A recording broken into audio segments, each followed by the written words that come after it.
இன்றைக்கி நம்ம வீடியோவில் பார்க்க போகிறது ஒரு சூப்பரான நாட்டுக்கோழி வறுவல்.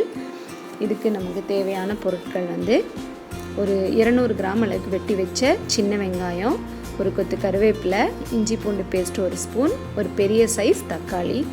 அதுக்கப்புறம் வறுக்கிறதுக்கு 1 ஸ்பூன் சோம்பு, 1/2 ஸ்பூன் சீரகம், 1/2 ஸ்பூன் மிளகு, ஒரு 4-5 காஞ்ச மிளகாய், ஒரு 3 கிராம்பு, ஒரு ஏலக்காய், சின்ன அளவுக்கு பட்டை.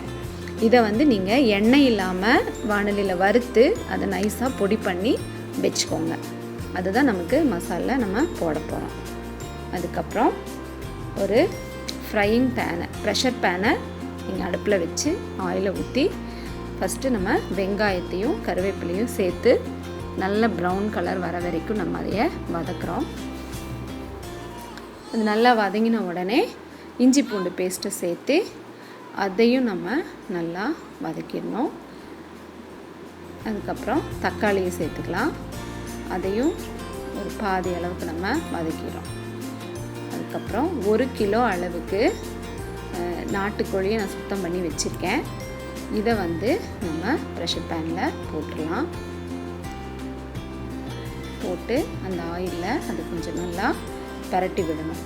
இப்போ இது நாட்டுக்கோழின்றதுனால நான் அது ப்ரெஷர் பேனில் செய்கிறேன். ஏன்னா அது சாதாரணமாக ஒரு பாத்திரத்தில் வச்சு வேக வச்சா ரொம்ப டைம் எடுக்கும். அதனால் நம்ம இதை ப்ரெஷர் பேனில் செஞ்சு அதுக்கப்புறம் நம்ம அதையை ப்ரெஷர் குக் பண்ண போகிறோம். இது நல்லா பரட்டிட்டோம்.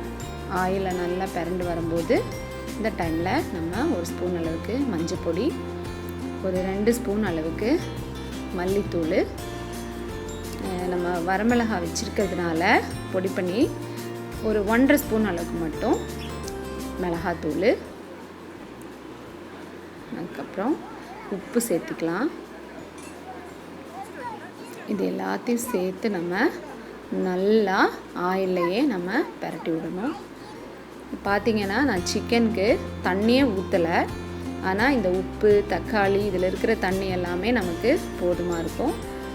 அதனால் இதை நான் மூடி போட்டு ஒரு 3 விசில் விட்டு நான் வேக வைக்க போகிறேன். இப்போது சிக்கன் நல்லா வெந்துருச்சு. இந்த டைமில் நம்ம பொடி பண்ணி வச்சுருக்குறோம் இல்லைங்களா, அந்த பொடியை இதில் சேர்த்தணும். இதில் சேர்த்து இந்த சிக்கனோடு சேர்த்து நல்லா பரட்டி விடுங்க. நல்ல ஒரு மணம் வரும். அது அந்த பொடி சிக்கனோட பரட்டி ஒரு நல்ல டேஸ்ட் கொடுக்கும். கடைசியாக நம்ம பெப்பர் தூளை போட்டுக்கிறோம். இது நம்ம வீட்டிலையே அரைச்சி வச்ச பெப்பர் தூளாக இருந்தால் ரொம்ப நல்லாயிருக்கும். இறக்கிறதுக்கு முன்னாடி ஒரு 2 கொத்து கருவேப்பிலையை மேலே அப்படியே போட்டு ஒரு பரட்டி எடுத்து வச்சுருங்க. இப்போ பார்த்திங்கன்னா சூப்பராக மணமாக சுவையாக காரசாரமாக இருக்கிற ஒரு நல்ல ஒரு நாட்டுக்கோழி ஃப்ரை நமக்கு ரெடி ஆயிடுச்சு. இந்த வீடியோ உங்களுக்கு பிடிச்சிருந்தா லைக் பண்ணுங்கள், ஷேர் பண்ணுங்கள். நம்ம ஹாப்பி குக்கிங் சேனலுக்கு சப்ஸ்கிரைப் பண்ணுங்கள். தேங்க்யூ.